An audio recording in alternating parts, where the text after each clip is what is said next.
Neala, are you there? Yes, I am. Hello, how are you? Yay. Hi. So, I'm so excited to have you here, and I have like 4,000 questions. We probably won't get through all of them.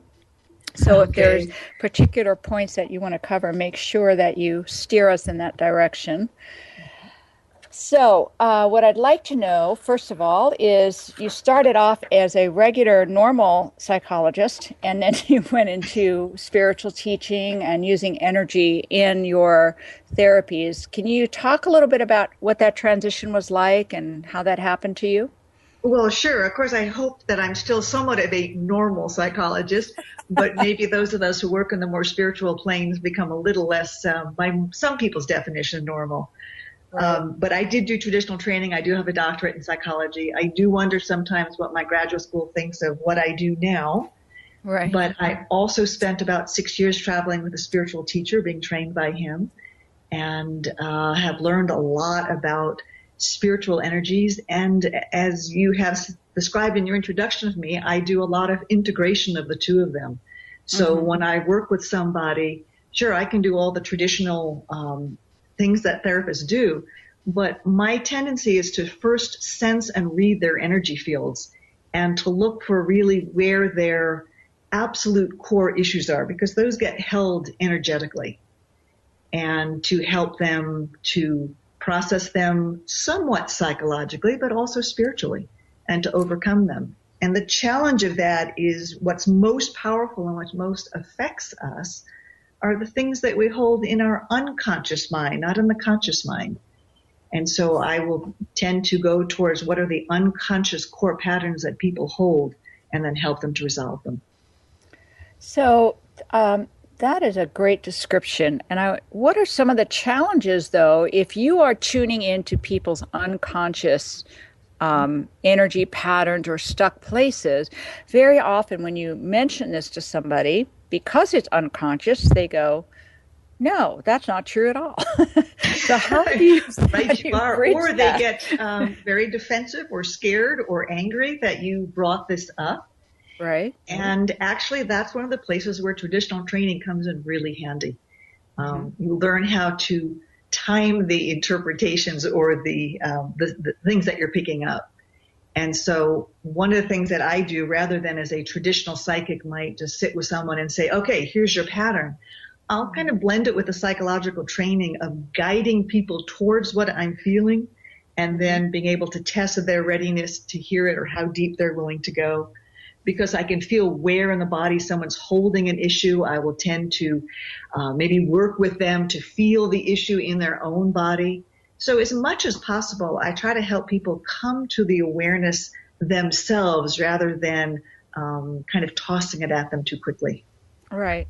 So when you say you can feel it in their body and you help them work towards feeling it themselves, what does that look like? How does that happen?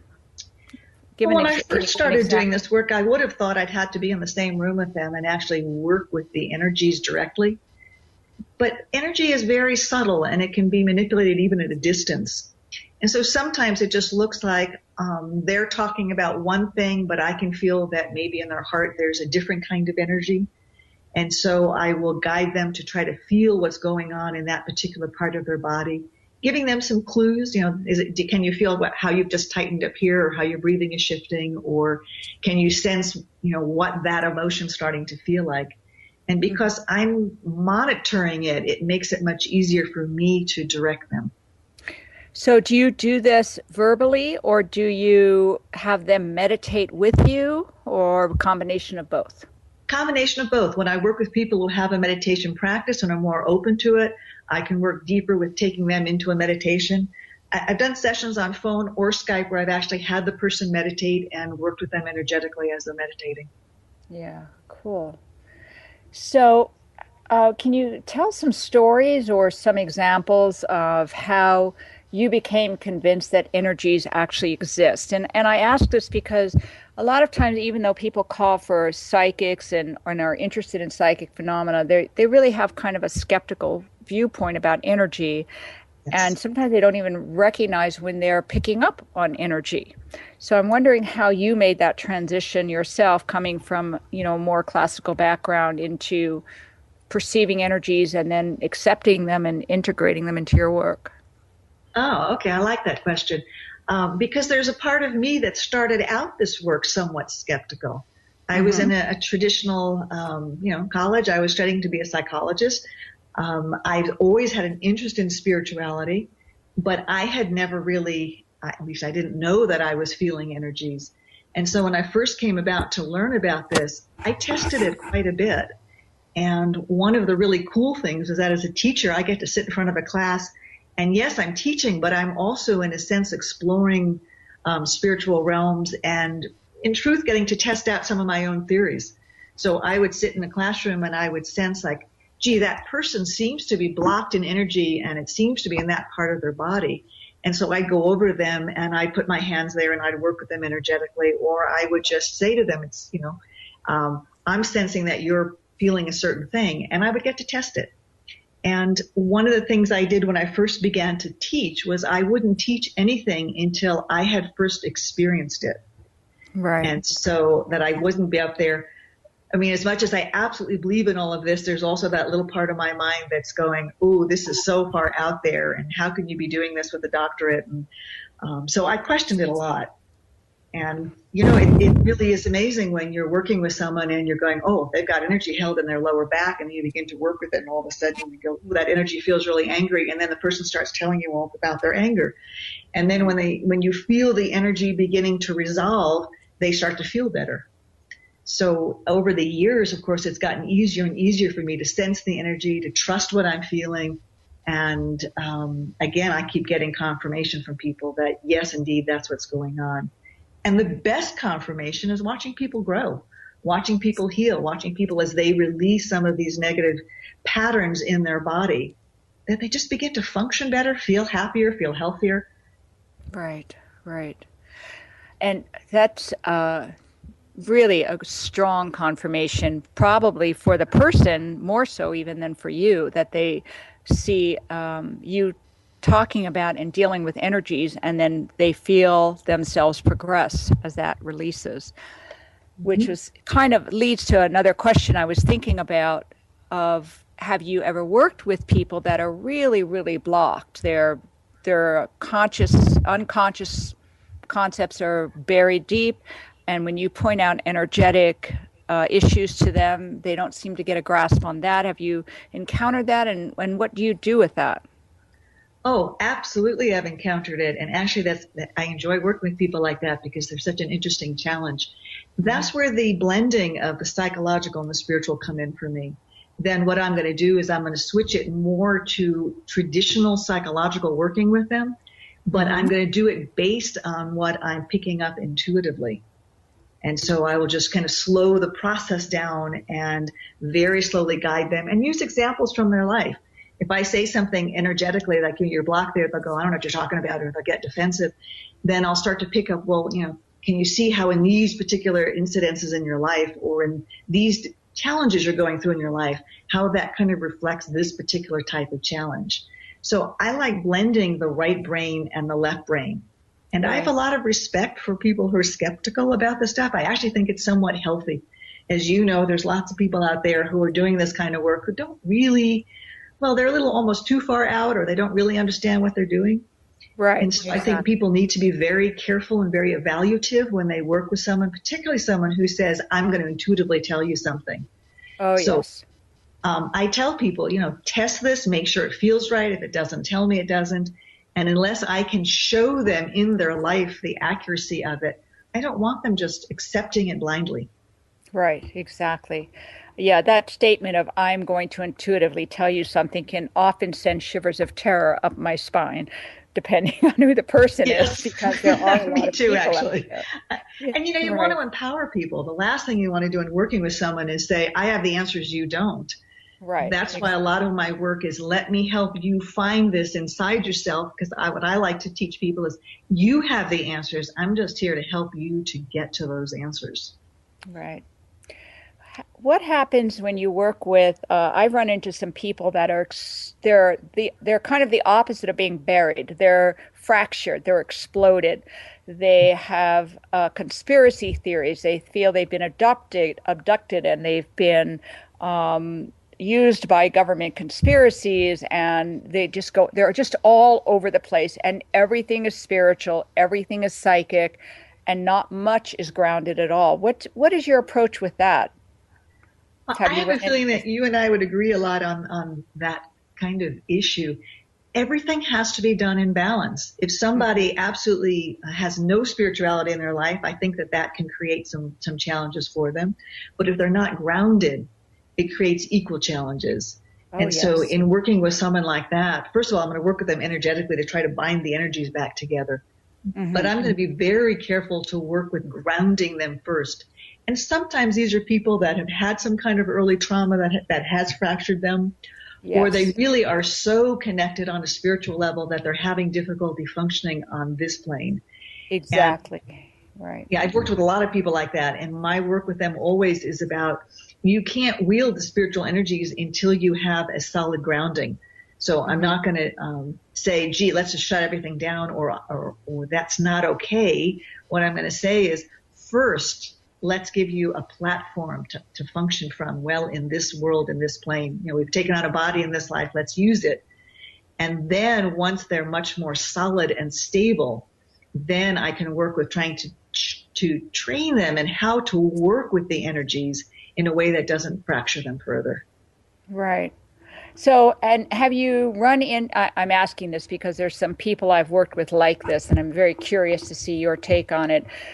Some people that are so badly fractured that it's almost like they reject any earth plane description of what's going on, and it's always about spaceships. It's always about psychic attacks, psychic rape, psychic visitations, and even though there's some grounding work that gets done, this is the place they flip back to the Mm-hmm. second there's any pressure on them from life.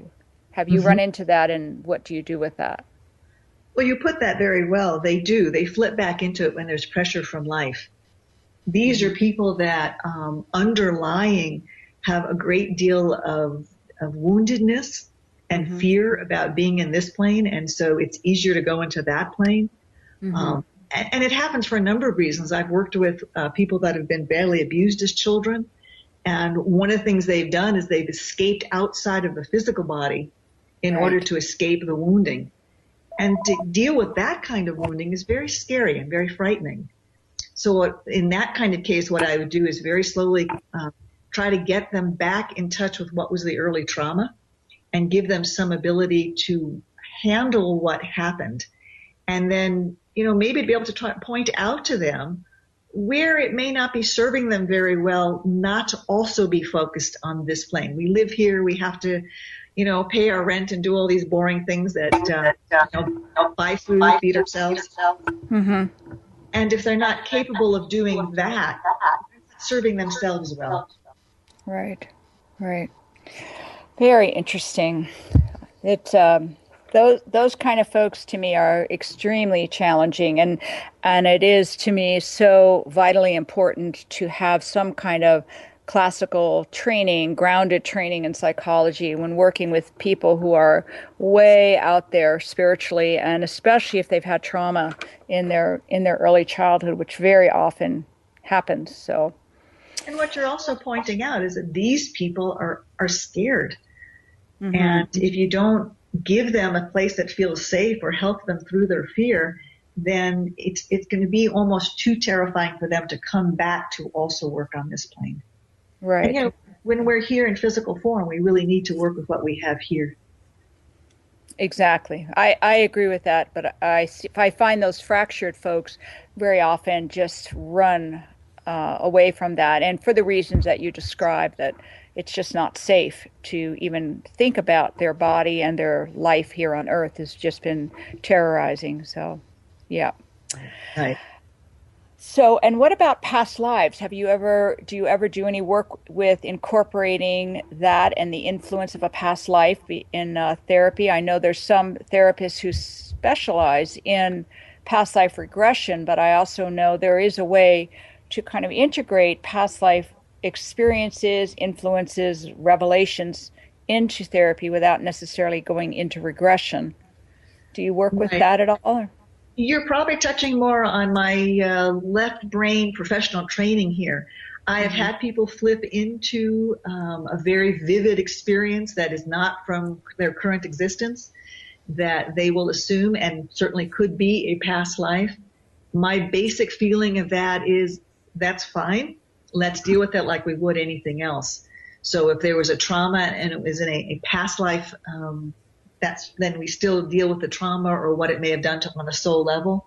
But since I don't have the ability to confirm that this is from a past life, what I will do is work with it is this is material coming from the unconscious, whether it's an unconscious story or a past life regression, isn't as important as what does it do for you today.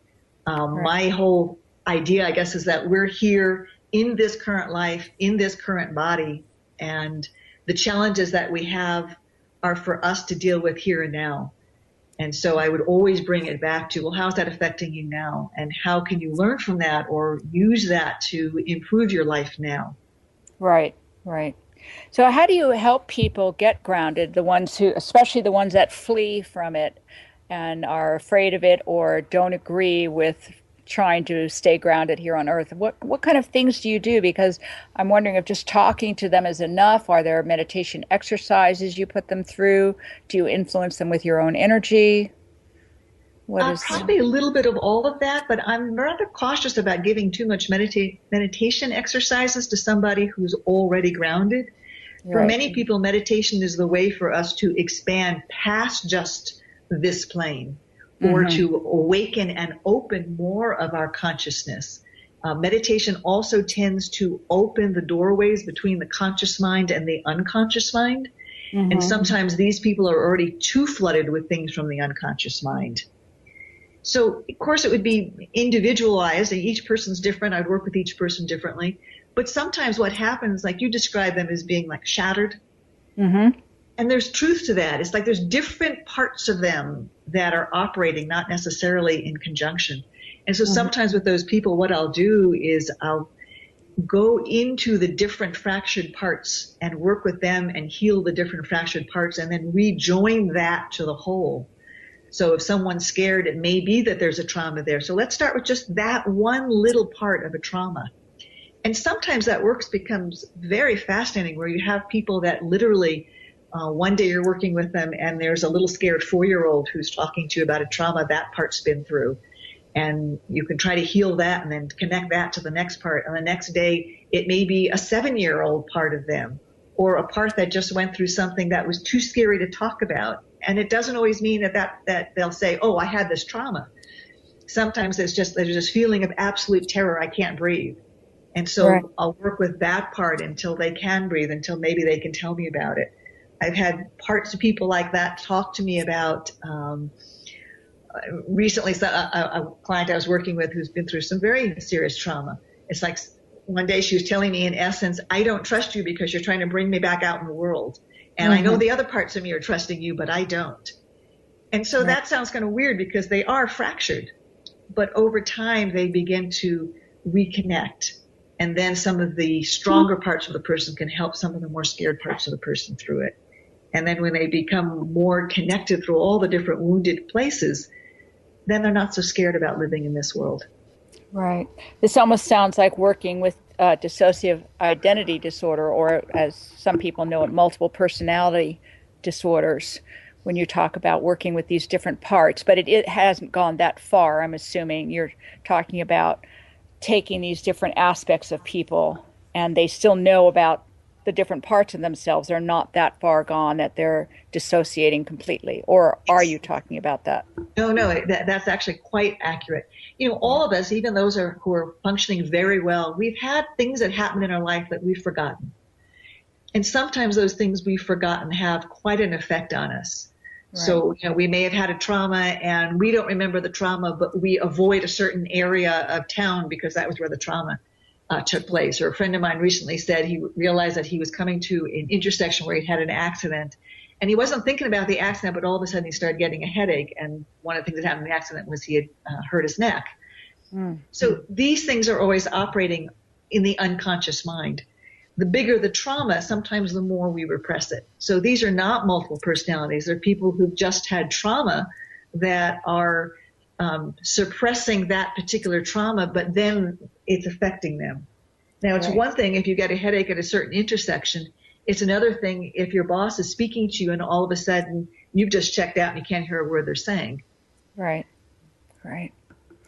So there's two questions floating in my head. One is when you say you heal and work with the fractured part and then move on, what does that look like? Is that talking? Is that they're quiet and you do energy work on them? I know it varies with each person, but what are some of the things that you do with that healing and integrating a section of somebody? Well, you What is have to that? remember that I always work towards trying to empower the individual. Mm-hmm. So if I'm working with someone, even if I'm also working with the energy, what I'm going to be doing is, because again, these are not multiple personalities. So I'm going to be directing them to recognize that part of themselves and to work along with me. So it would be, again, it would look different with different people, but for a lot of times it's like, let's talk to that part of you. Let's let that part come out and speak. Let's move you into the energy of that space. And sometimes the energy of that space can be very intensely emotional. Mm-hmm. Mm-hmm. So, we may touch on it and sometimes we may touch on it and say, okay, that's enough. That's really scaring you. Let's come back out now and then talk to them about what was that experience like? What were you aware of? How can you help this part of you?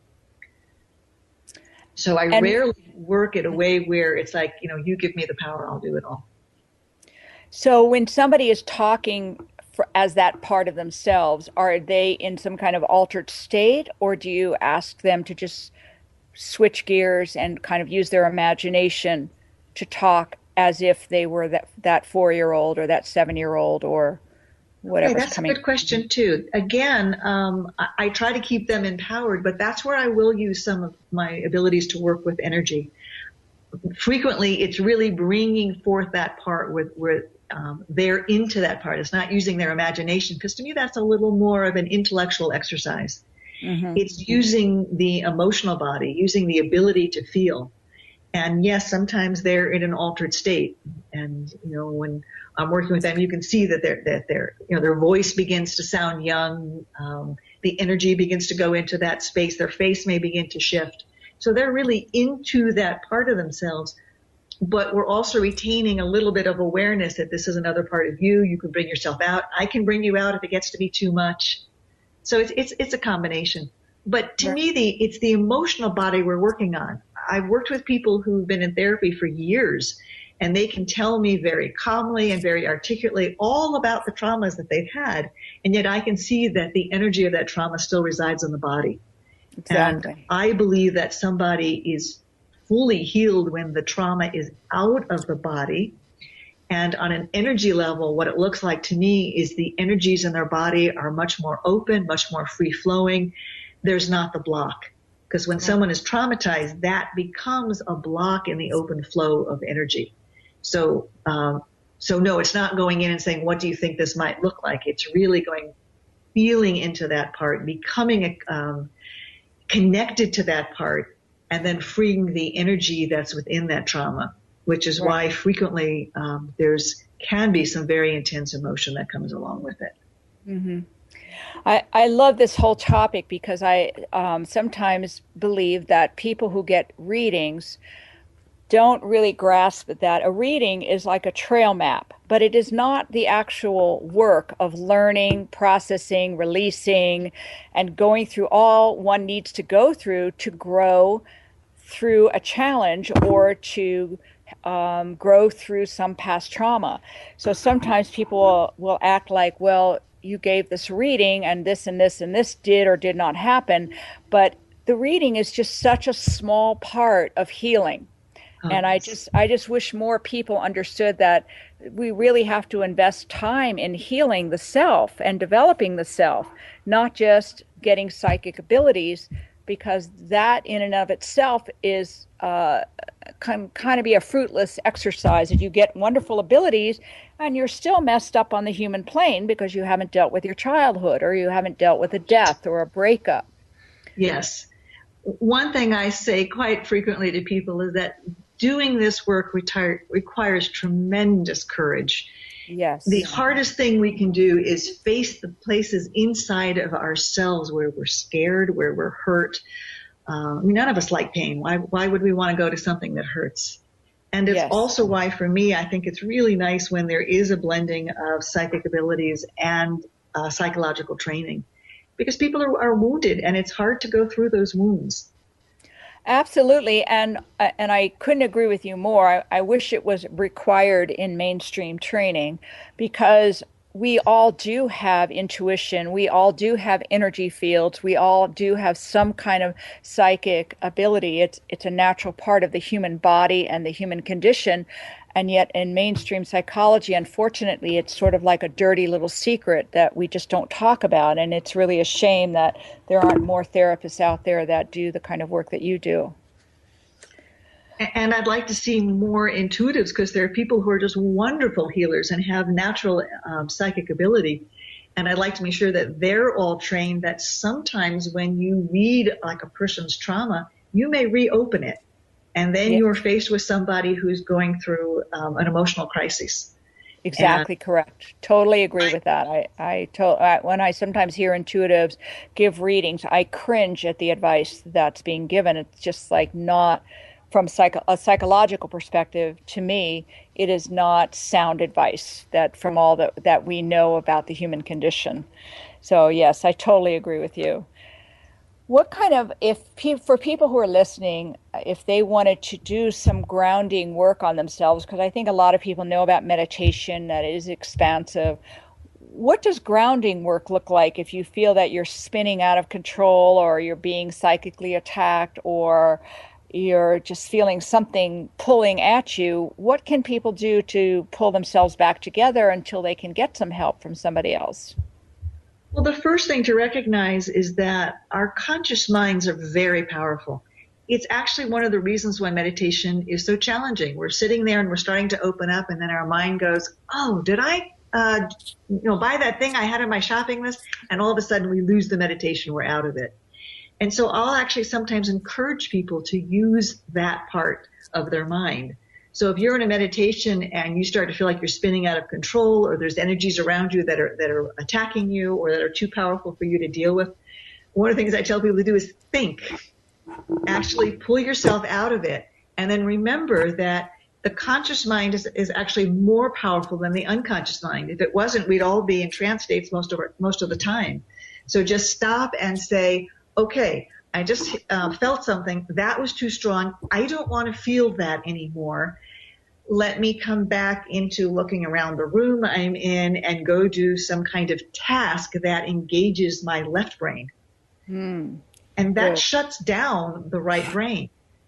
And when we're feeling some sense of the energies are too powerful, there's something that's pulling on us, that's from the unconscious mind. Hmm. And so it's interesting, because sometimes I do spend time with people training them how to shut down their abilities Exactly. until they've reached enough grounding to be able to utilize them. Exactly. I love that. We're going to take a 1 minute commercial break and talk about psychic access and all the wonderful things that it offers, and we'll be right back. Okay.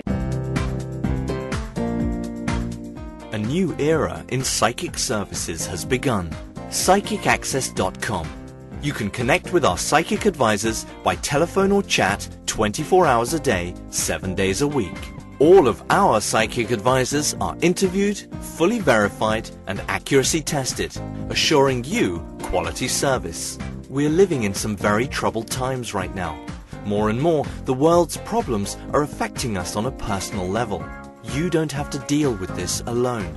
Our highly accurate psychics, caring advisors, and talented mediums can help with situations you are currently experiencing and can let you know what the future may hold for you.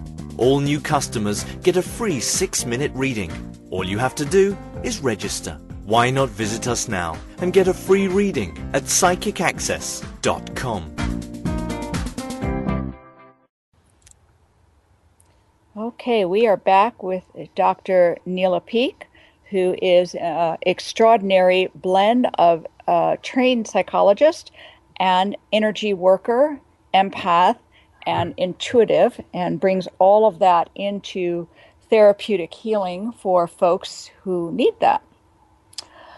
So I want to move on to some. I have a particular gripe that drives me insane with the New Age community being super positive and saying things like, well, if you think that, it's going to happen. And if you have a negative thought, it's going to manifest. And this makes me crazy because to me, it's like, then where do you go when you don't feel good? And Right. with people who are into the intuitive arts, very often I hear this being said. And my response to it has always been that if that was true, I would have blown Earth up 4 or 5 times by now with the amount of negative, sad, black thoughts that I've had to process. So what is your take with that, Neela? Well, first of all, I appreciate your honesty because I think if all of us are honest, we've all had moments when we could absolutely have blown up the entire earth with our dark negativity.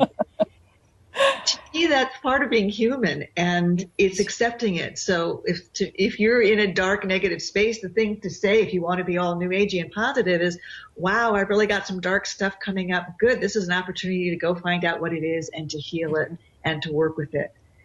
But, we do have negativity. We've all been wounded. I don't know anyone who's come through a perfect childhood and is free of woundedness. I also don't like that part of the New Age philosophy because I see people tormenting themselves with guilt, which certainly is not positive, and saying, oh, I got sick. What did I think wrong? So, Yes, exactly. yeah, I think that's really hard on people. It's like we all have things happen to us that are negative.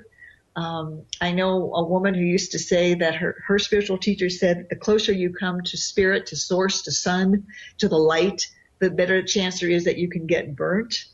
That, that much light and sun on you can be challenging. And that when we choose to develop ourselves spiritually, I think part of what we're saying is I am willing to look at all the darkness within me because I know the more of it I get out, the healthier and more positive I can be, the more I can access my subconscious mind, the more I can help others. So I'd like to say I think darkness is a part of humanity. And it's a part of all of us, that the healthiest thing we can do is accept it, embrace it, look at our dark sides, and choose to operate more from the light and be more positive by facing the darkness. My own teacher has also said that the light and dark are always in perfect balance, like the yin yang symbol. And so the more we open to spirit, the more we open to the light, the more we also allow the darkness to be of equal strength, that the choice of a spiritual person is to live from the light, not to negate or deny the fact that there's darkness there. Right. I love that. I have seen lots of people, it makes me weep, who do believe that something happened because they caused it because they were having a bad thought. So then they shut down that bad thought rather than getting it out of their body and processing it. And it's just, to me, so damaging, that concept. At this point, I really see the world as a very positive place, all the way to the point of when the dark things happen and when I'm feeling down and when I'm feeling challenged, that I can step back and say, okay, world, what are you showing me? What are you teaching me today? Exactly. And just embrace it. And I like to say to everyone out there, just, hey, we've all got our darkness. It's okay. Yeah. It's part of who we are, and it's part of what makes us what we are. And it sometimes is what propels us to grow and change.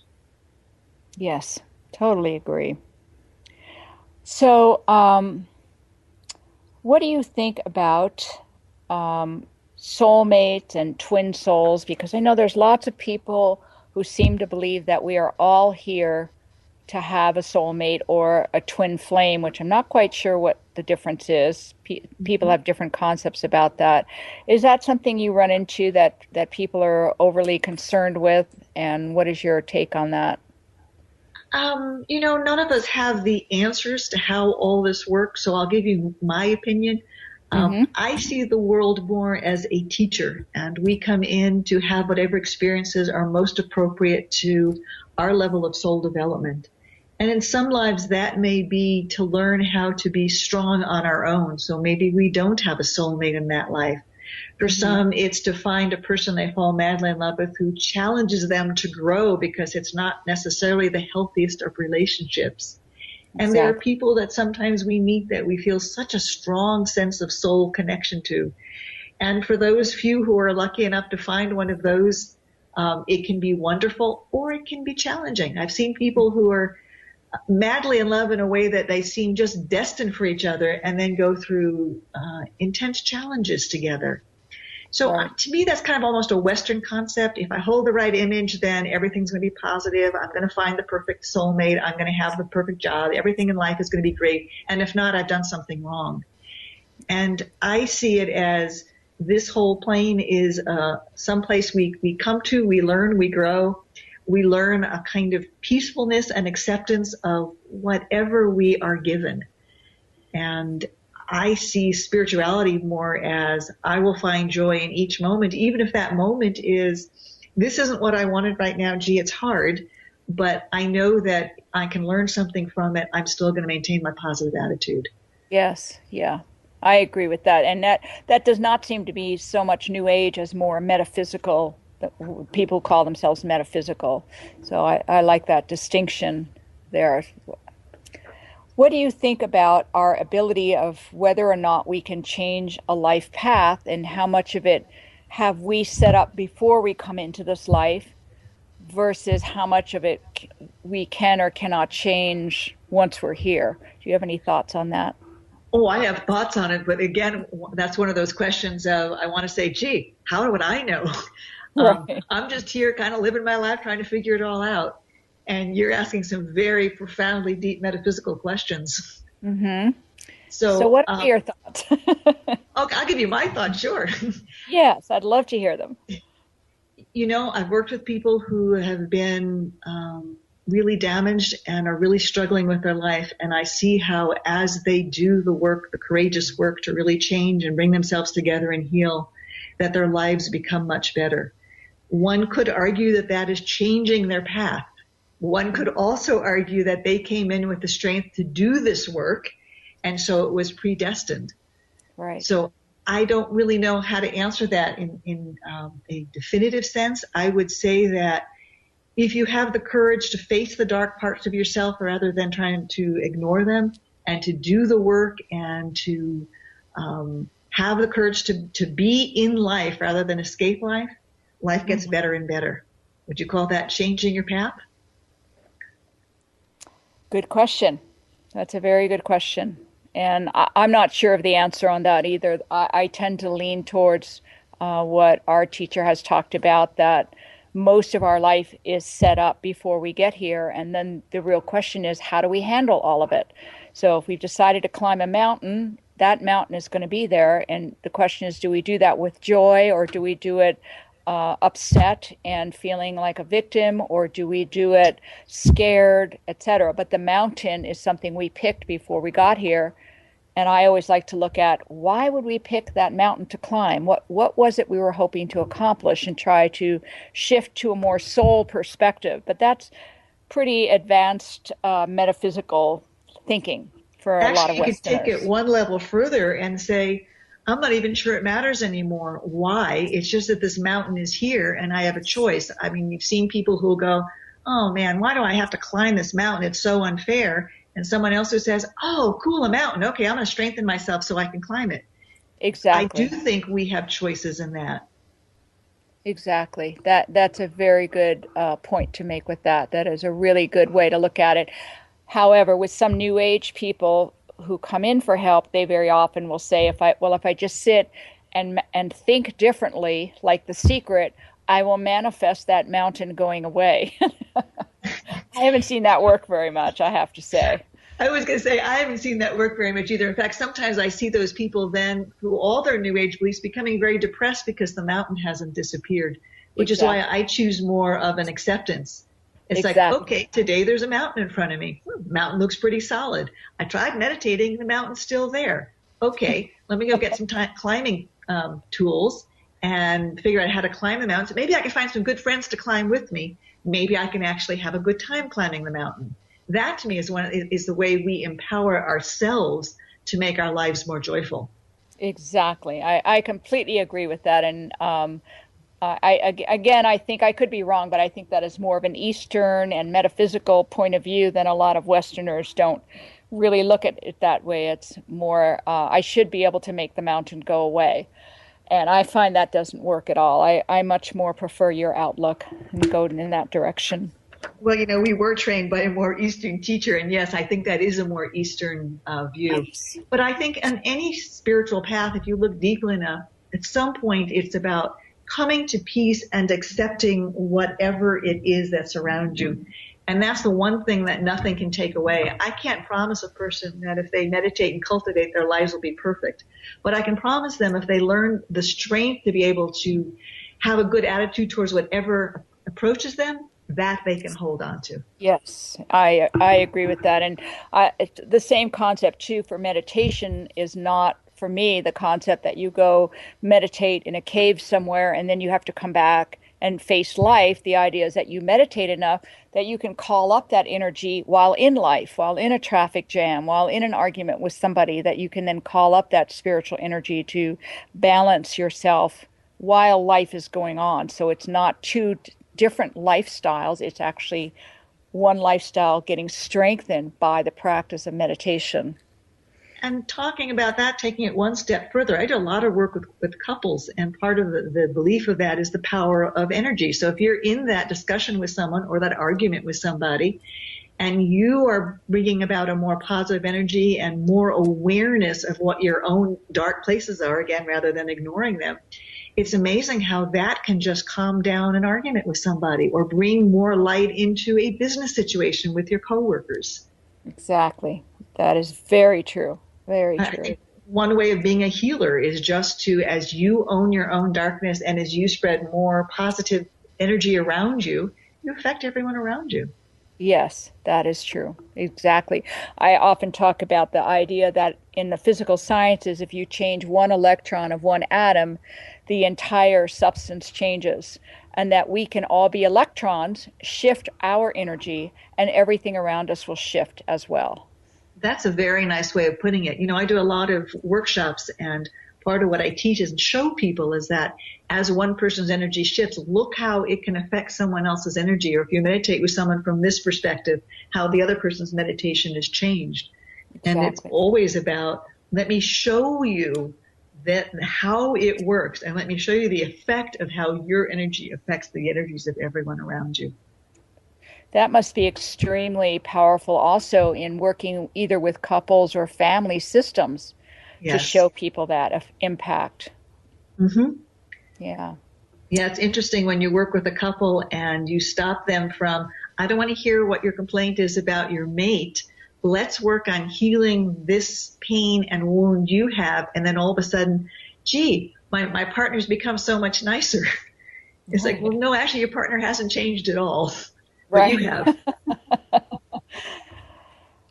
On a completely different subject, what do you think about trance channeling, and why do some people become trance channelers as opposed to channeling? Like, so that just for listeners, the distinction is a trance channeler is someone who leaves their body, has no memory of what happens from that point on. They go somewhere else. Very often, they go somewhere to an interdimensional schoolroom of some sort. And then another spirit comes in and works with people.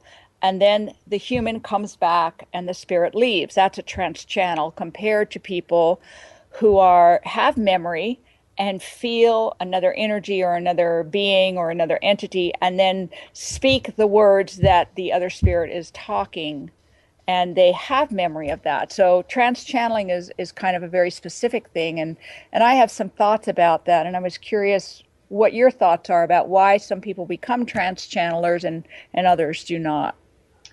Okay, well, you're getting into probably somewhat of a controversial topic here. So I want to say Yes. first, I have a great deal of respect for many trance channels that come through with some very valuable and very profound information. I'm also aware that it's a very tricky practice Mm-hmm. and that there's a very fine line between somebody being a genuine trance channel and somebody, in a sense, almost having a dissociative state in which another part of them, sometimes even a slightly wiser part, comes through and speaks. Mm-hmm. And so part of my feeling about that is caution. It's a practice that can very easily disrupt a person's psyche. Mm-hmm. And so I know there's a lot of people in the New Age community who really want to be trance channels, and that worries me a little bit. It's like, when you're really centered and you're really grounded and your energies are really wide open, you can pick up a lot of very valuable information, very profound healing information without disconnecting from your physical self. And so I have known, and as you know, I've known some trance channels that I think can do some very profound work. I've also seen people who think they're channeling, but aren't really, and it's very hard to tell the difference. So I just have a lot of caution around the practice as well as a lot of respect for it. Yep, I agree with you on both of those. I've had some it's probably blasphemy or heretical, I don't know what that word is, being a heretic, thought about trance channeling is that sometimes some of the trance channels I have met, it seems to me that they have so many problems in their life and have been so fractured in childhood that the only way to really keep them on a path is to let another spirit in every once in a while and get them back on track. They need extra help actually surviving this life on Earth. And I've said that to a few trance channels, but I must say they never spoke to me again after I said that. So. Well, that's why I started by saying this is somewhat of a controversial topic. Yes. I mean, sometimes people are fractured as a child, and in that fracturing, they do actually, part of them connects very deeply on a spiritual plane, and that allows them the ability to bring through other entities or other energies. And that's not always healthy for the individual. And again, I'm not saying in all cases. There are certainly some very fine channels out there. But again, it worries me. I've seen too many people who are doing it from a place of being injured rather than a place of strength. Yes. I know I read in a Taoist practice, the 18th gate of Dragon Gate Taoism, and I had talked to Liang about this also, that this person in the Dragon's Gate books, he was fractured on purpose and was taught then to be a Taoist sorcerer, and he was taught basically how to leave his body behind by very severe practices that were really terrifying in some way. And the teacher that we have studied with the human, Liang, had said to me that he had had similar things done to him as a child for similar reasons, not just childhood stuff, but also for the practice. So it's a very interesting topic to me about this concept of what does it take to be a trance channeler, and does one have to really have the ability to detach from the body, be instilled in such a tough path like that, where you kind of are forced to dissociate. Doesn't that also touch again a little bit on the idea of traumatized people not wanting to be on this plane? Again, there's a whole lot that we can do as healers without being fractured and living fully on this plane. And so there's so many people out there that really are unhappy with life, and life certainly is challenging at times. And they want to be a trance channel or to go into other planes because they just feel that this life is too painful. Exactly. And I would really kind of encourage people to live their life and find joy in the living of their life here, and to heal and to bring themselves together. And for those that are natural trance channels and that happens, that's fine, but not to seek it. Rather, I would rather see people seeking wholeness. Yes, I agree. So we are coming to the end of our time. If you could tell people where they can find you, how they can find you, that would be fabulous. Well, I have a website at nealapeake.com. At the moment, I do workshops in Denver, Colorado. I do workshops in Atlanta, Georgia, other places if people are interested. And I do sessions both by phone and Skype all over the world. And is your website All Things Healing? Is that still up and running? That is another website that is an alternative healing website that is actually a really beautiful website. I'm the editor-in-chief there. my own personal website is just nealapeake.com. Got it. All right. Well, thank you, Neala. This has been absolutely fantastic, and I'm hoping that people who are listening, who are struggling with issues, will contact you if they are willing to take on the warrior path of healing, because it is a warrior path to go look at the darkness. And I agree with you that when we clear out the darkness, we become a better channel for the light, and there's more room for joy and contentment to come in once Absolutely. we get the gunk out. But getting the gunk out can be a little tough at times. But being on the other side of having gotten the gunk out can be quite beautiful. Fantastic. Yes, indeed. Well, thank you for your time, and I will talk to you in the near future. Hello, my name is Res Miranda. If you're having relationship, career, or life issues, I'm inviting you to experience what it's like to have access to professional, highly accurate psychics and spiritual advisors you can trust to care and help you. Register now to get your free 6-minute reading by telephone or chat. Get answers, get access, psychic access, 24 hours a day, 7 days a week. PsychicAccess.com. Neala, are you there? Yes, I am. Hello, how are you? Hi. So, I'm so excited to have you here, and I have like 4,000 questions. We probably won't get through all of them. So if there's particular points that you want to cover, make sure that you steer us in that direction. So what I'd like to know, first of all, is you started off as a regular, normal psychologist, and then you went into spiritual teaching and using energy in your therapies. Can you talk a little bit about what that transition was like and how that happened to you?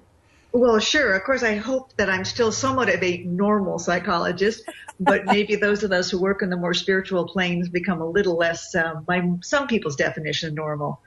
Right. But I did do traditional training. I do have a doctorate in psychology. I do wonder sometimes what my graduate school thinks of what I do now. Right. But I also spent about 6 years traveling with a spiritual teacher, being trained by him, and have learned a lot about spiritual energies. And as you have described in your introduction of me, I do a lot of integration of the two of them. So when I work with somebody, sure, I can do all the traditional things that therapists do, but my tendency is to first sense and read their energy fields and to look for really where their absolute core issues are, because those get held energetically, and to help them to process them somewhat psychologically, but also spiritually, and to overcome them. And the challenge of that is what's most powerful and what most affects us are the things that we hold in our unconscious mind, not in the conscious mind. And so I will tend to go towards what are the unconscious core patterns that people hold and then help them to resolve them. So that is a great description. And what are some of the challenges, though, if you are tuning into people's unconscious energy patterns or stuck places? Very often when you mention this to somebody, because it's unconscious, they go, no, that's not true at all. So how do you, or they get very defensive or scared or angry that you brought this up. Right. And actually, that's one of the places where traditional training comes in really handy. You learn how to time the interpretations or the things that you're picking up. And so one of the things that I do, rather than as a traditional psychic might just sit with someone and say, okay, here's your pattern, I'll kind of blend it with the psychological training of guiding people towards what I'm feeling and then being able to test their readiness to hear it or how deep they're willing to go. Because I can feel where in the body someone's holding an issue, I will tend to maybe work with them to feel the issue in their own body.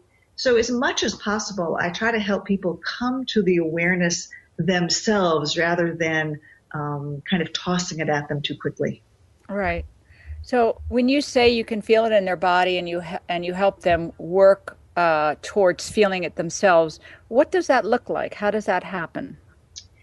Well, when I first started doing this work, I would have thought I'd had to be in the same room with them and actually work with the energies directly. But energy is very subtle and it can be manipulated even at a distance. And so sometimes it just looks like they're talking about one thing, but I can feel that maybe in their heart there's a different kind of energy. And so I will guide them to try to feel what's going on in that particular part of their body, giving them some clues. Can you feel how you've just tightened up here, or how your breathing is shifting, or can you sense, what that emotion's starting to feel like? And because I'm monitoring it, it makes it much easier for me to direct them. So do you do this verbally, or do you have them meditate with you, or a combination of both? Combination of both. When I work with people who have a meditation practice and are more open to it, I can work deeper with taking them into a meditation. I've done sessions on phone or Skype where I've actually had the person meditate and worked with them energetically as they're meditating. Yeah, cool. So can you tell some stories or some examples of how you became first experienced it? Right. And so that I wouldn't be up there. I mean, as much as I absolutely believe in all of this, there's also that little part of my mind that's going, "Oh, this is so far out there, and how can you be doing this with a doctorate?" And so I questioned it a lot. And, it really is amazing when you're working with someone and you're going, "Oh, they've got energy held in their lower back," and you begin to work with it, and all of a sudden you go, "Ooh, that energy feels really angry," and then the person starts telling you all about their anger. And then when you feel the energy beginning to resolve, they start to feel better. So over the years, of course, it's gotten easier and easier for me to sense the energy, to trust what I'm feeling. And again, I keep getting confirmation from people that, yes, indeed, that's what's going on. And the best confirmation is watching people grow, watching people heal, watching people as they release some of these negative patterns in their body, that they just begin to function better, feel happier, feel healthier. Right, right. And that's really a strong confirmation, probably for the person more so even than for you, that they see you talking about and dealing with energies, and then they feel themselves progress as that releases, which was kind of leads to another question I was thinking about of, have you ever worked with people that are really, really blocked? Their unconscious concepts are being convinced that energies actually exist. And I ask this because a lot of times, even though people call for psychics and are interested in psychic phenomena, they really have kind of a skeptical viewpoint about energy. Yes. And sometimes they don't even recognize when they're picking up on energy. So I'm wondering how you made that transition yourself, coming from, more classical background into perceiving energies and then accepting them and integrating them into your work. Oh, okay. I like that question. Because there's a part of me that started out this work somewhat skeptical. I was in a traditional, college. I was studying to be a psychologist. I've always had an interest in spirituality, but I had never really, at least I didn't know that I was feeling energies.